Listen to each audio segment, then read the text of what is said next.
V knjižnici Medvode so lahko obiskovalci v začetku oktobra ponovno prisluhnili potopisnem predavanju Janeza Mihovca, tokrat o majhni državi v Južni Ameriki, ki je pravi dragulj naravne in kulturne raznolikosti Ekvadorju. Glede na to, da je Ekvador dežela štirih svetov, je na predavanju bilo govora tako o ledenih vrhovih Andov, tropskih gozdovih, dih jemajoči obali in edinstvenem otočju Galapagos, torej o flori in favni, čarih tradicionalne kulture, barvitih tržnicah in skritih zakladih Ekvadorja. Kot je bilo že zapisano v vabilu na potopisno predavanje v Ekvadorju, je predavatelj Janez Mihovec mož, ki nikoli ne počiva. Je gornik, turni smučar, raftar, ljubiteljski fotograf, pisec potopisov in vodnikov. To ni bilo njegovo prvo potopisno predavanje in glede na veliko število poslušalcev, ki se je zbrala v knjižnici Medvode prejšnjo sredo, definitivno ne zadnje. Teh predavanj je bilo resnično kar nekaj, po mojem, da kakšnih 30 predavanj raznih vrst. Pravzaprav nimam kakšne, ki bi ga lahko označil kot najlepšega. Vsak je po svoje zanimiv in kaže pravzaprav, kako je svet dolg, širok in zanimiv. Vsekakor krasna stvar. V Ekvadorju je v skupini tudi svojih prijateljev preživel 3 tedne. Zakaj pa ravno Ekvador? Ekvador je čudovita dežela v Južni Ameriki. Zakaj Ekvador se skriva v otočju 1500 km stran od ekvadorske obale? To je otočje Galapagos s svojo čudovito favno in floro. Čudovita stvar in otoki in pa sama kontinentalna država. V članku je takole strnil svoje mnenje.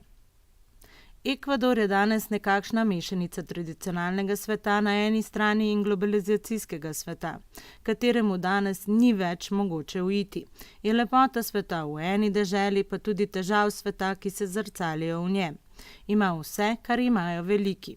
Gore pokrite z ledeniki, gorovja, tropska nižavja in otočje polno nenavadnih rastlinskih živalskih vrst.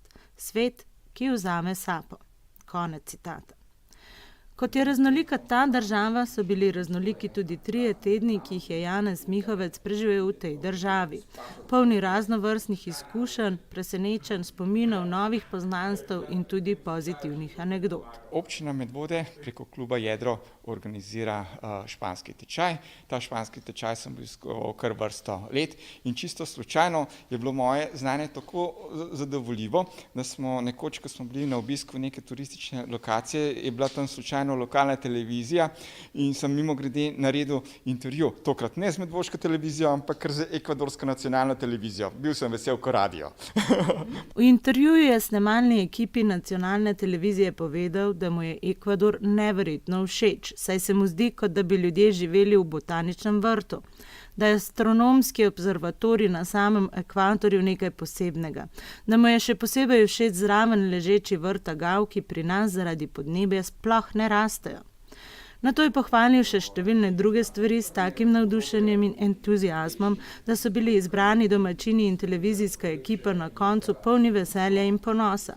Ves intervju opravi v španščini, seveda. Torej ste še lahko preizkusili svoje znanje španščine? Tudi res, neko srednješolsko znanje imam, tako da se vse posod znanem in lep jezik, tako da tudi zaradi tega je bil Ekvador prava izbira. Ni pa v Ekvadorju vse tako zelo lepo. Tako predavatelj pravi, da običajni ljudje od jutra do večera garajo za mali denar.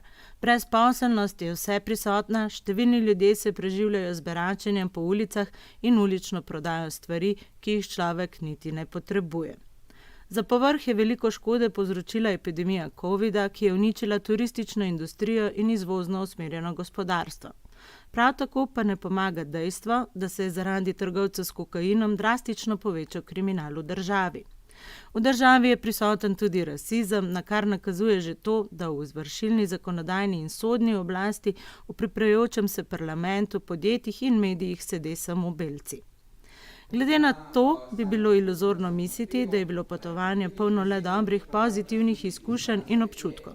Da ni bilo vse lepo in prav, predavatelj zapiše tudi v svojem članku, kjer piše o tem potovanju.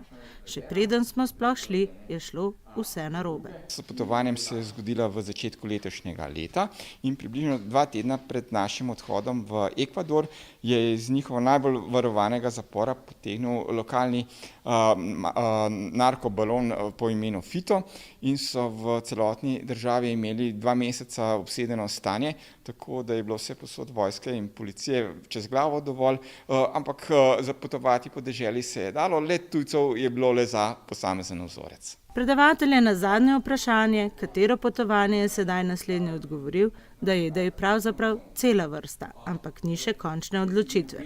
Torej bomo to izvedeli na naslednjem predavanju.